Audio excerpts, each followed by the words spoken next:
श्री कृष्ण गोविंद हरे मुरारी, हे नाथ नारायण वासुदेव। जय श्री कृष्ण, राधे राधे। 32वां अध्याय श्री महाभारत खिलभाग हरिवंश के अंतर्गत हरिवंश पर्व में 32वां अध्याय आज हम पढ़ेंगे, जिसके अंतर्गत पुरु के वंश के अंतर्गत ऋचेयु की वंश परंपरा, अजमीर वंश, पांचाल एवं सोमक वंश, कौरव वंश तथा तुर्वसु, द्रुहु और अनु की संसति का वर्णन आज हम करेंगे, जो इस प्रकार है। वैशंपायन जी कहते हैं, जन्मेजय राजर्षि ऋचेयु एक कच्छ छत्र सम्राट माने गए हैं। वे दूसरों के लिए अजय थे। ऋचेशु की पत्नी का नाम जौलना था, जो तक्षक नाग की पुत्री थी। महारानी जौलना के गर्भ से पृथ्वीपति राजर्षि मति नार का जन्म हुआ। मति नार के 3 परम धर्मात्मा पुत्र हुए। प्रथम तंसु, दूसरे प्रतिरथ और तीसरे धर्मात्मा सुबाहु। मतिनार के एक कन्या भी हुई, जो गौरी नाम से विख्यात हुई। शुभ लक्षणा गौरी ही राजा मंधाता की जननी हुई। मतिनार के सभी पुत्र वेद देवता, ब्राह्मण भक्त, सत्यवादी, अस्त्र विद्या के विद्वान, बलवान तथा युद्ध कौशल थे। मतिनार के दूसरे पुत्र प्रतिरथ के बेटे का नाम कण्व था। कण्व राजा थे। कण्व के पुत्र मेधादित्य हुए, जिनसे काण्वायन ब्राह्मणों की परंपरा प्रचलित हुई। राजा जन्मेजय, जिनकी कन्या इलिनी नाम से प्रसिद्ध हुई थी, वे इलिन नामक नरेश ब्रह्मवादी ब्राह्मण समुदाय में उत्कृष्ट माने जाते थे। उनकी उस इलिनी नामक कन्या को तंसु ने पत्नी रूप में प्राप्त किया। तंसु के महायशस्वी राजर्षि सुरोध हुए, जो धर्म के प्रवर्तक होने से धर्मनेत्र कहलाते थे। वे ब्रह्मवादी और पराक्रमी थे। उनकी पत्नी उपदानवी थी। उपदानवी ने 4 पुत्र प्राप्त किए, जो दुष्यंत, सुषमंत, प्रवीर और अनघ के नाम से विख्यात थे। ये चारों इल्ली कुमार सुरोध या धर्मनेत्र के पुत्र थे।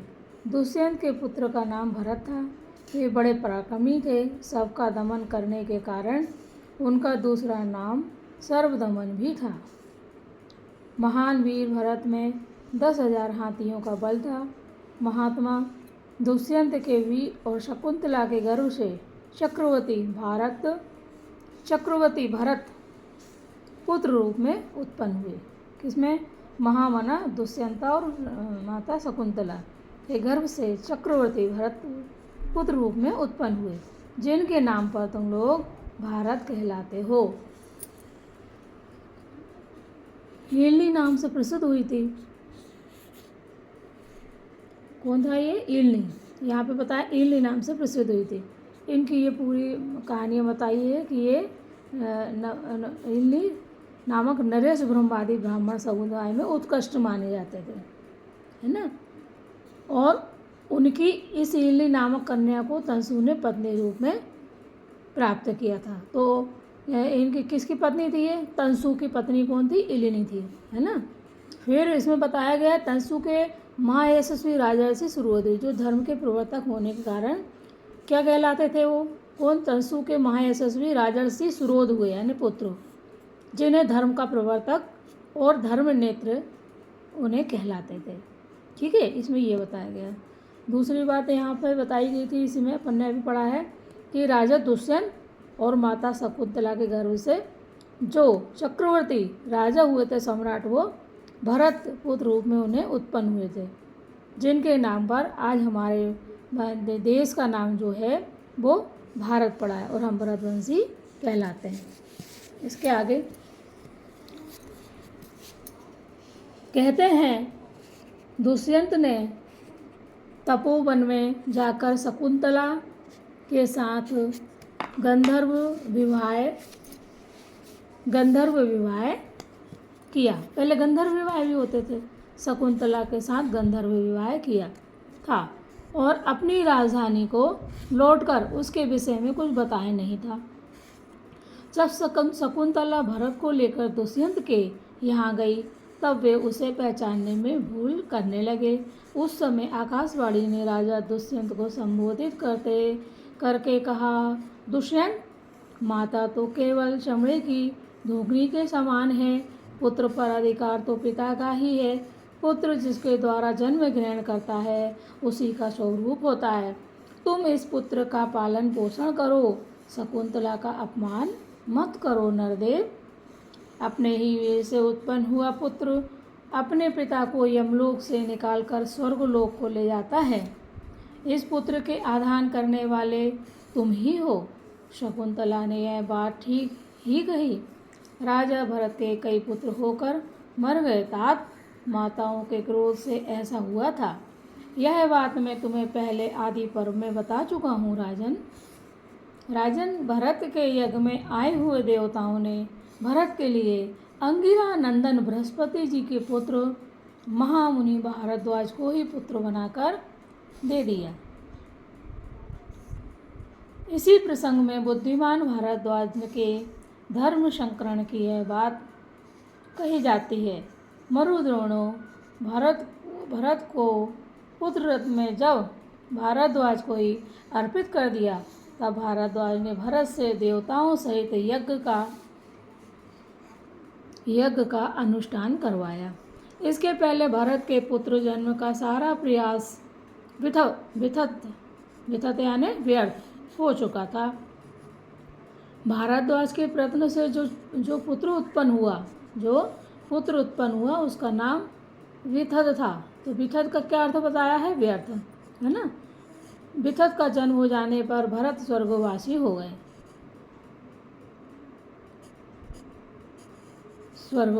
तत्पश्चात विथद का राजाभिषेक करके भारद्वाज जी भी वन में चले गए। राजा विथद ने 5 पुत्र उत्पन्न किए। सुहोत्र, सुहोता, गय, गर्ग तथा महात्मा कपिल। सुहोत्र के भी 2 पुत्र हुए, महान शक्तिशाली काशिक तथा राजा गृतसमति के पुत्र ब्राह्मण, क्षत्रिय और वैश्य तीनों ब्रह्म वर्णों के लोग हुए। काशिक के 2 पुत्र थे, कासे और दीर्घतपा, पुरुष प्रवर। अब आजमीड नामक दूसरे वंश का वर्णन सुनिए। पूर्वोक्त राजा सुहोत्र के एक तीसरा पुत्र और तथा बृहत के 3 पुत्र हुए, आजमीड, दृढ़मीड और पराक्रमी पुरमीड। आजमीड की 3 स्त्रियां थीं, तीनों ही बड़ी यशस्विनी थी। उनके नाम थे नीलिनी, केशिनी और स्त्रियों में श्रेष्ठ धूमिनी। अजमीड के नीलिनी के गर्भ से सुशांति नामक पुत्र हुआ। सुशांति से पुरु जाति और पुरु जाति से वायस्व का जन्म हुआ। वायस के 5 देवोपम पुत्र हुए। उनके नाम इस प्रकार है: मदगल, संजय, राजा बृहदिषु, पराक्रमी, यविनर तथा 5वें कृमलास। ये 5 अपने अधिकार में आए हुए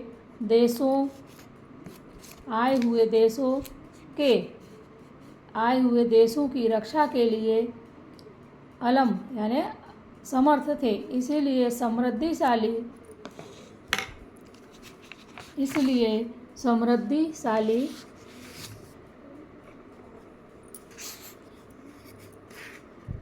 जनपदों से युक्त उन देशों को पांचाल समझो। उन देशों की रक्षा के लिए अलयम होने से ये 5 वीर पांचाल नाम से विख्यात हुए।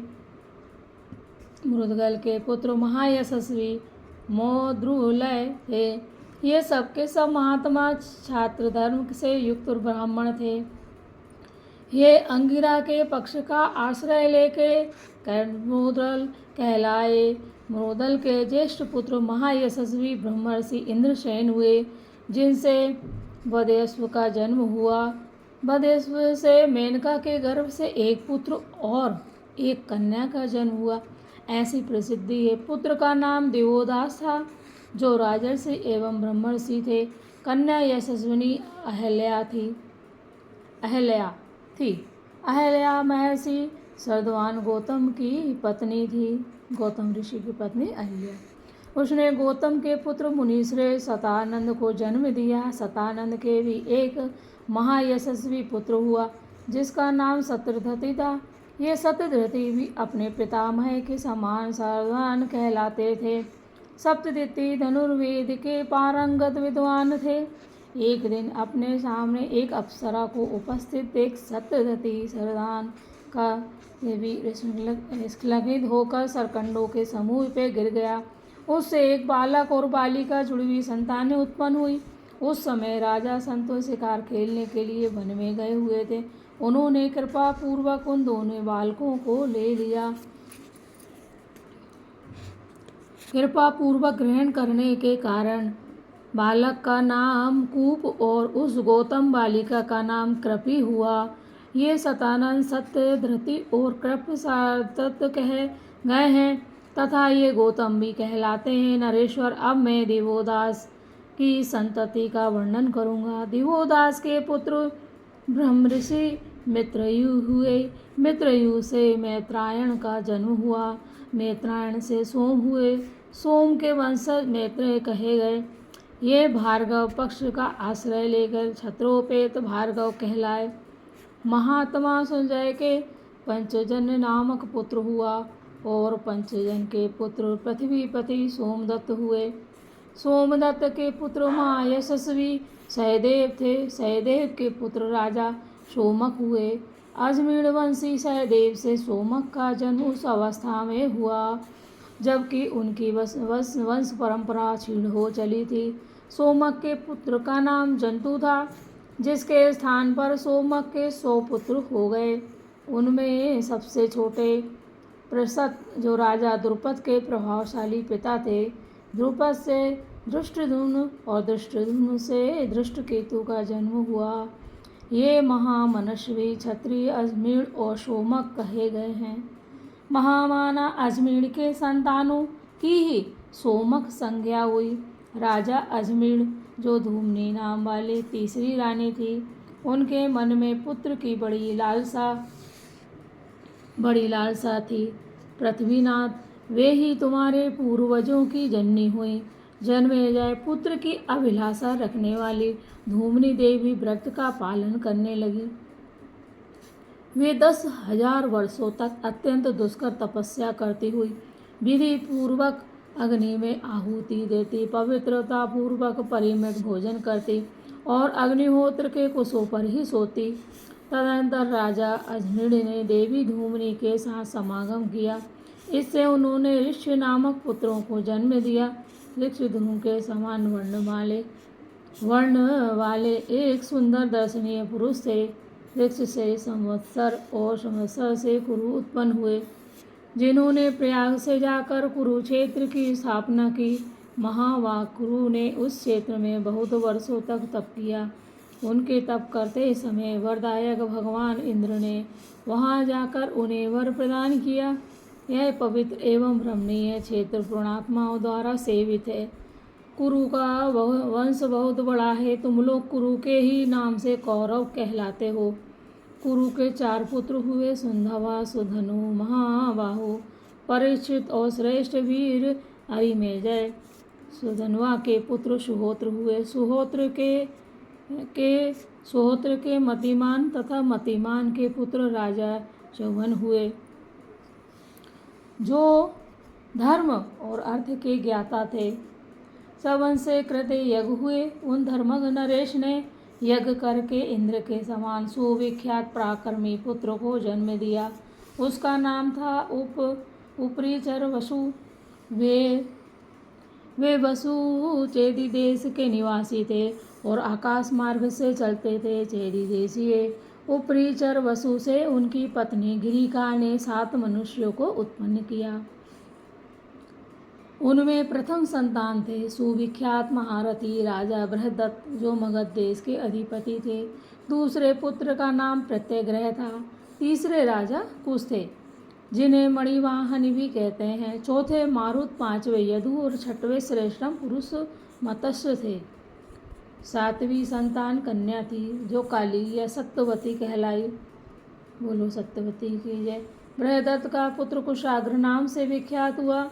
कुशाग्र के पुत्र वृषभ थे जो विद्वान और बलवान थे। वृषभ का पुत्र धर्मात्मा पुष्पवान था। उसके पुत्र पराक्रमी राजा सत्यहित हुए। सत्यहित के धर्मात्मा उर्ज नामक पुत्र उत्पन्न हुआ। उर्ज के पुत्र का नाम संभव था जिसे बृहदस्थ भी कहते हैं। इसी से पराक्रमी राजा जरासंध की उत्पत्ति हुई थी। यह आधे आधे शरीर के दो टुकड़ों के रूप में दो माताओं के गर्भ से उत्पन्न हुआ था। इन दोनों टुकड़ों को जरा नाम वाली राक्षसी ने जोड़ दिया। जरा से संधित जोड़ा गया होने के कारण उसका नाम जरासंध हुआ। महाबली जरासंध ने संपूर्ण क्षत्रिय समुदाय को जीत लिया था।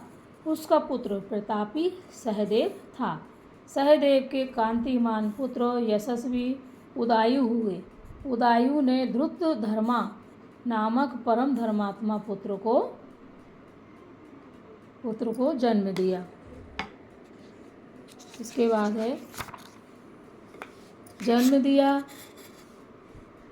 जो वैभव संपन्न होकर मगध देश में निवास करता था। कुरु के दूसरे पुत्र परीक्षित के आत्मज धर्मात्मा जन्मेजय हुए। जन्मेजय के श्रुतसेन, उग्रसेन और भीमसेन ये तीन महारथी पुत्र थे। ये सभी महाभाग राजकुमार पराक्रमी तथा बलशाली थे। जन्मेजय के दो पुत्र हुए, सुरथ और मतिमान। सुरथ के एक पराक्रमी पुत्र उत्पन्न हुआ जिसका नाम था विदुरथ। विदुरथ के महारथी पुत्र का नाम भी ऋक्ष ही था। ये दूसरे राजा थे जो उसी ऋक्ष नाम से प्रसिद्ध हुए।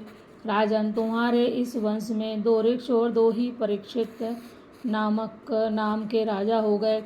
तीन भीमसेन और दो जन्मेजय हुए। द्वितीय ऋक्ष के पुत्र भीमसेन हुए। भीमसेन के प्रतीप और प्रतीप के पुत्र शंतनु, देवापी तथा वृहणिक थे।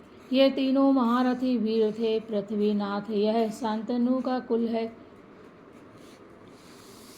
जिसमें तुम्हारा जन्म हुआ। नरेश्वर हेलिक का राज्य सप्त वाय मंत्री आदि 7 अंगों द्वारा संचालित होने योग्य था।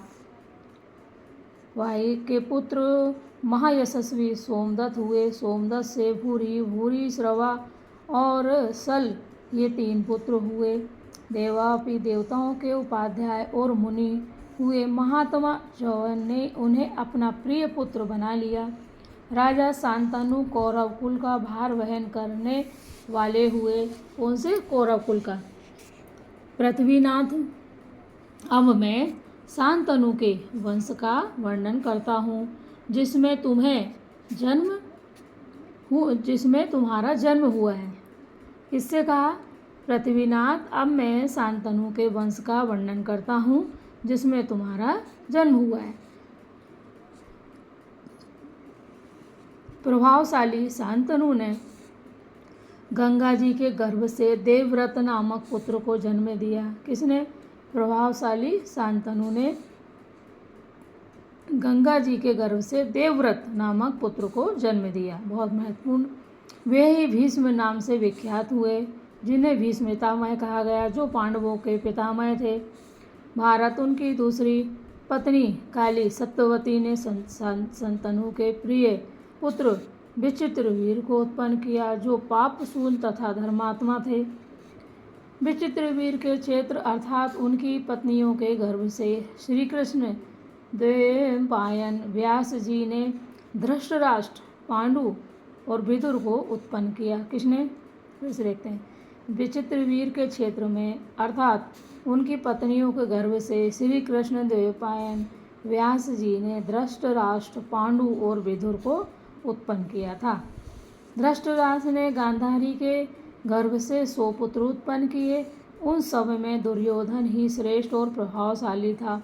पांडु के पुत्र धनंजय अर्जुन हुए। धनंजय से सुभद्रा कुमार अभिमन्यु का जन्म हुआ। जनेश्वर, अभिमन्यु के पुत्र तुम्हारे पिता परीक्षित थे। जन्मेजय, यह तुमसे पौरव वंश का वर्णन किया गया है। ये लिखा है पौरव वंश का वर्णन किया गया है, जिसमें तुम्हारा जन्म हुआ। अब तुर्वसु, ध्रुयहु, यदु